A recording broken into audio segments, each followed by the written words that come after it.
KTSM 9 News Now starts right now. Good afternoon, everyone. I'm Estela Casas. Thanks for choosing 9 News Now. Topping our news today, we hear from the family of a woman who was recently killed in a hit-and-run crash. KTSM has learned that the family lives on the same block as a suspect accused of killing 21-year-old Kimberly Espinosa.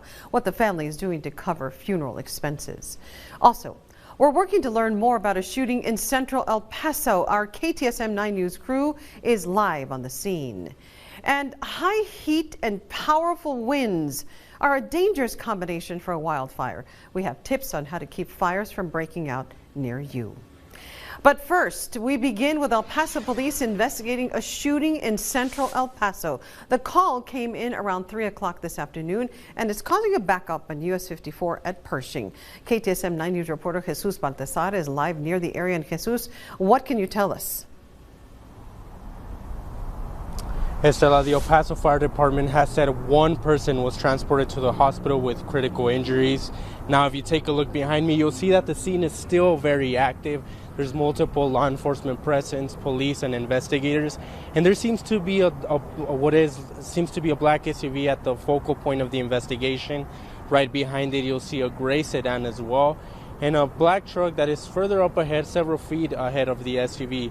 Now, a group of people were pulled to the side. You could see law enforcement speaking with them. And I can tell you one person was seen being patted down by police and put into one of their vehicles. However, it is unclear how that person is related to the shooting. Now, there are no further details at this time, but we'll make sure to keep you updated on air and online at our website, ktsm.com. For now, reporting from Central El Paso, Jesus Baltasar, KTSM 9 News. Estela, back to you. Okay, Jesus, thank you very much. And it looks like traffic may be flowing a little smoothly now. It was a little clogged a little earlier. Thank you for that live report. Now, the community is asking for the help. A family is asking for the help to come together to help bury their daughter and warn others of the dangers of drinking. As KTSM reported, 21-year-old Kimberly Espinosa was killed early Sunday morning while she was leaving a bar along the 1500 block of Lee Trevino in East El Paso. The woman who allegedly hit her is now facing charges. According to court records, Espinosa ran across Lee Trevino after witnesses say she appeared to be in some sort of an argument. Police say Leslie Lopez, who was driving, struck her and fled the scene. Kimberly's death has a family grieving, but Phil, it's important to send a message to parents. To reach out to the younger teens out there, to the younger people out there, to be careful. You know, there's always a limit to. I'm asking the parents, of all parents, you know, talk to your teenagers, to your kids, and let them know what are the limits. And the family has come together to sell discada plates to help raise money for Kimberly's funeral. They say they're very appreciative to the community for their support. They will also be hosting a balloon release in Kimberly's honor tomorrow, Thursday night at 7 p.m. at Album Park. They're inviting all who knew Kimberly to attend and honor her memory. Let's get a first check of the forecast. Chief Meteorologist Robert Bettis is joining us now live from Mescalero for today's Small Town Spotlight. Hi, Robert. Hi there, Estela. It's pretty exciting here at the Inn of the Mountain Gods right now, and I've got to tell you why. All of the tribal leaders have been put on alert that the firefighters in Cloudcroft may be sending a helicopter with a giant bucket to scoop water up out of this lake behind me to send down south to Cloudcroft to the fire. So we've been told we really need to stay off the water at this point. We see a helicopter right there. It's been hovering, but they tell us normally they carry a gigantic bucket and that it's really quite an interesting thing to watch.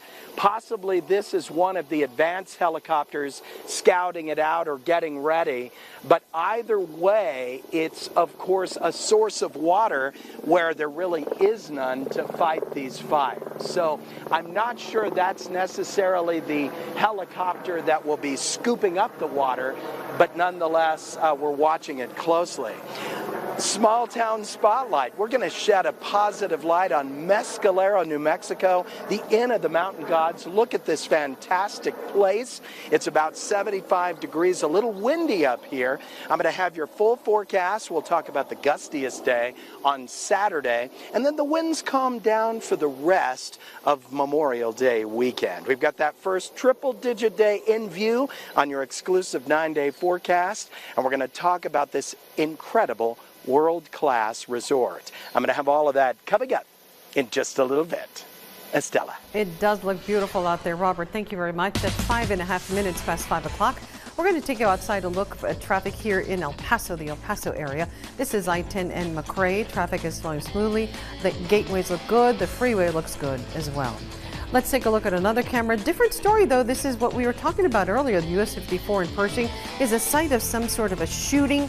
We had heard from Jesus Baltasar at the beginning of this newscast that somebody was transported with critical injuries. And as you can see, the traffic is at a virtual standstill or just moving very slowly. If you can, please avoid that area. US 54 at Pershing. Now, firefighters throughout the country have battled more than 12,000 wildfires since the beginning of the year, with nearly 2 million acres burned. Those numbers will only increase as the Southwest region goes through wildfire season under extreme drought condition. Our KTSM 9 News reporter Tirza Ortiz is live in the newsroom with how you can do your part in preventing human-ignited fires. Tirza.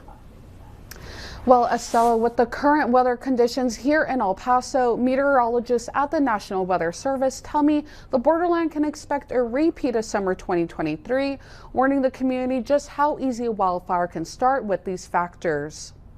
Unfortunately, it's looking a lot like last year. It's looking above normal temperatures and below normal precipitation chances. Hot temperatures and low rain probability. The borderland region is in an extreme drought with no relief in sight.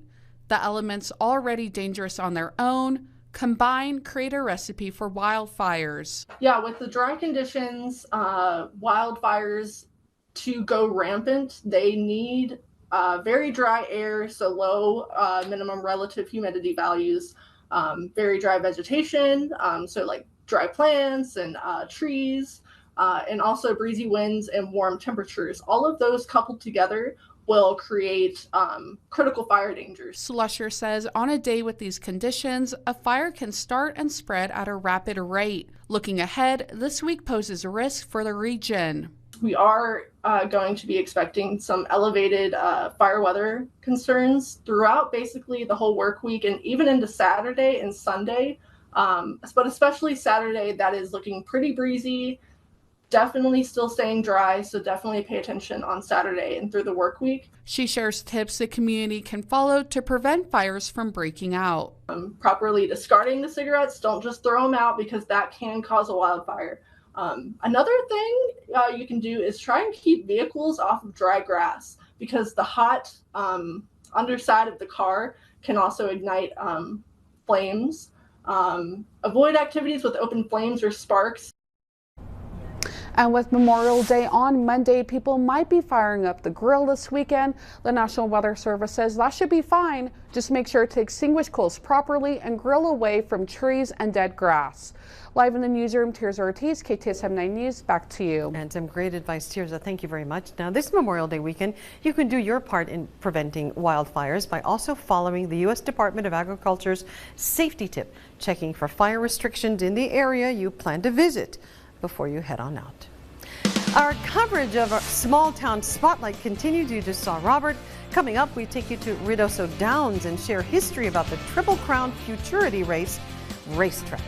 Then over 150 students for Izata ISD are getting scholarships this week. We hear from one of those students about her reaction to earning this award. Thanks for watching KTSM 9 News Now, putting local first. Authority, Robert Bettis, the Borderlands' only certified broadcast meteorologist. Live in Mescalero, New Mexico. A lot of people think that the Inn of the Mountain Gods is actually in Ruidoso. We're close. We're about 16 miles from Ruidoso, but we're on the Mescalero Apache Tribes Nation land. And of course, it's just absolutely gorgeous. A little windy, but up here it feels so cool. It's 75 degrees right now. It's heaven. Here comes your exclusive 9-day forecast. We'll talk about those winds. Tomorrow, unfortunately, the winds are going to be a little bit stronger, gusting to about 40 miles per hour. Not a dusty haze for our Thursday. Friday, winds get a little bit lighter. Expect them to gust to about 30 miles per hour. The strongest winds shall be Saturday, and we will gust to close to 50 miles per hour, producing a little bit of a dusty haze. All the winds pull back for a beautiful Sunday. Memorial Day looking good. Light winds, high temperature 96, and then the heat wave begins. We'll get another shot at that first triple-digit day, and I believe that will be Wednesday. Joining me now is the marketing director of Inn of the Mountain Gods, a world-class resort, Sarah Kaji. Nice to see you, Sarah. Nice to see you. Wow, it's so beautiful. It is. Okay, let's talk movies. Awesome. All right, so you've got all kinds of major film companies filming in your hotel. Yes. Tell us about that. Just the most recent one was called The Best Man with Dolph Lundgren and Luke Wilson. And so they filmed that entirely in this hotel. Wow. Yes. And didn't you also have, you've had countless movies shot Yeah, there. the Transformers has been here. We've had some other movies that have come through over the years. But yeah, there's a great scene. In Transformers, we used to sled there. I don't know if we can anymore, but yes, we used to sled there. Talk about entertainment. I mean, you've taken, of course, the world's best real estate and turned it into the best resort. What type of entertainment do you have? Oh, well, this weekend we have Mark Chestnut on Saturday. So country, you know, you can never go wrong with country. Great artists. We're looking forward to having a full show. So, and then we have our June concert series in the with Chuy Lagarga. I think I butchered that, but he's coming. So that's really exciting. And listen for the rest of our lineup. Of course, you love living here on the tribal grounds. The Inn of the Mountain Gods is vital also for employment of a lot of tribal members, right? Yes, it is. A majority of our tribal members live here, and we want to make sure that this creates revenue for them so they can sustain life and live a good life. It's a good life up here. It is. Okay, well, as you can see, we were going to be going on a little bit of a boating tour. Unfortunately, we're watching for the firefighters. Yes. We saw the scout helicopter come by, and we'll be watching. If that thing comes and scoops up water, we're going to bring it to you. Oh, hold on there. Sir, we're doing a little live interview. We're going to need... I'm playing through. Oh, no, you're not playing through. No, you're not playing through, sir. Yes, sir. Come on there, Bobby. How you doing? I'm good. Yes. Ha! Of course, these couldn't happen without the Charlie Clark Automotive Group. We're going to have more of our small town spotlight coming up. Stay with KTSM 9 News. Hey. Our small town spotlight is on Mescalero and Ruidoso, New Mexico today as we highlight that area. Andy and Monica are at Ruidoso Downs and have more on what we can expect during our 6 o'clock newscast. Hi there. Hey there, Estella. That's right. We went big this week for our small town spotlight.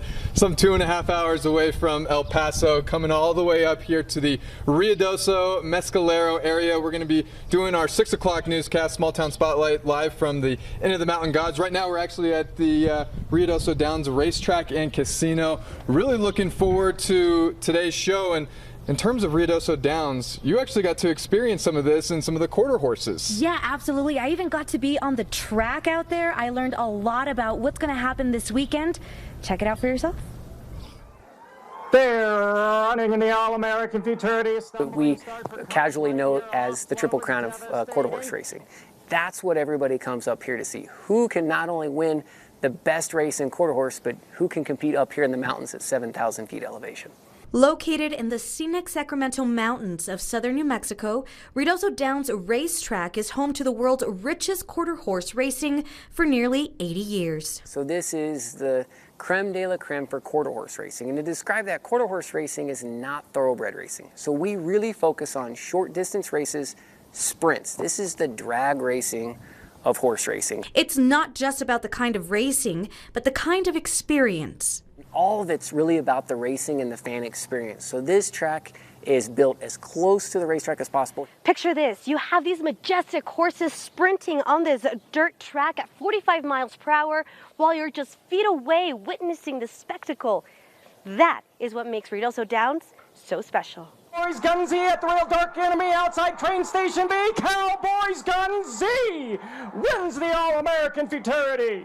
For Ruidoso Downs, Memorial Weekend is definitely the place to be. Friday is the slowest day, and we'll probably do 10,000 people on Friday. But come Saturday, it will look just like All-American Weekend. We'll have 12, 15, 16,000 people here on Saturday, and Sunday will be nearly as busy. So it's an amazing weekend for us. We're very proud to open every season on Memorial Day to kick off with the Ruidoso Trials. And it's not just for the horse racing that you want to make it out to Ruidoso Downs. Immediately following racing, we're going to open our special event tent, which is 20,000 square feet. We've got a great headline performer. Tequila vendors and margarita vendors from all over the state will be here. It'll be a great opening weekend, and we're just excited to open back up. Cowboys Gun Z is taking over. Cowboys Gun Z at the... Like I said, it was just so much fun to be out here, and now we have in the flesh Ethan Linder. Thank you so much for being with us. And Ethan, for people at home, I didn't know this. Talk a little bit about the differences between the horses. I know that we have the Kentucky Derby kind of horses, and then we have the trials here and down. So talk a little bit about that. Sure. New Mexico and the southern United States is known for quarter horse racing. The Midwest, Kentucky, Florida, New York, they're known for thoroughbred racing. But here in the Southwest, we're really proud of our quarter horse product. That means sprint races, short distances as fast as possible, which is different than the Midwest, which everybody's familiar with, which is Kentucky Derby, the mile-long distance runner. So we have short sprinters, and everybody else, of course, recently just watched the Kentucky Derby, which is the mile distance runners. Perfect. And when it comes to the casual race fan, and when they see the Kentucky Derby, for example, on TV, they think and they hear the term Triple Crown. You got the Kentucky Derby, you got the Preakness, and you got the Belmont. Of course, we've already seen the first two races. You guys have your own version of the Triple Crown when it comes to quarter horses here at the Downs. 100%. Ruidoso is known for the quarter horse Triple Crown. Just like you know in the thoroughbred racing, we have the Ruidoso, which is our first leg, the Rainbow, which is the second leg, and then of course the All-American on Labor Day, which is the creme de la creme of quarter horse racing. That's what everybody comes to Ruidoso for, is to win one of the legs if you can, but of course the Triple Crown to win all three is everybody's dream. Has that ever been done, a Triple Crown? I know it's rare even with thoroughbreds, but has that ever been done here? So it's so rare. One horse in all of Ruidoso's history has ever won the Triple Crown, and it happened in 1981. So it's been a long time. Everybody wants to see it. A few years ago, we had horses win two legs. We're waiting to see it again, but not since 1981. It's hard to do. Awesome. Thank you so much, Ethan. And guys, we still have a lot more to go. Andy and I, we're going to just zoom on out of here and make our way to Ruidoso, the Inn of the Mountain Gods Resort. See you then. See you then. Would you like to be a weather watcher? Send those fantastic weather pictures to us. How much does it cost? Nothing. News@ktsm.com. He's lining up. He is the perfect man meets the perfect swing. Wait, that's the wrong ball, Bobby. Sorry about that. Okay. And by the way, I'm not sure if you can see this, but the helicopter has finally arrived with the basket in tow. Now, of course, the firefighters are fighting the fires in Cloudcroft, and the tribal leaders have been on high alert that we need to clear the lake for this exact incident.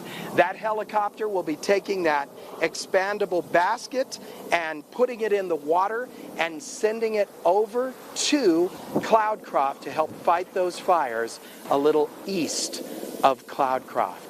Estella, back to you in the studio. Okay, thank you very much, Robert. And just want to let everybody know that Special Effort became the first horse to win the Triple Crown for 2-year-old quarter horses at the All-American Futurity at Ruidoso Downs. So there you go, some history.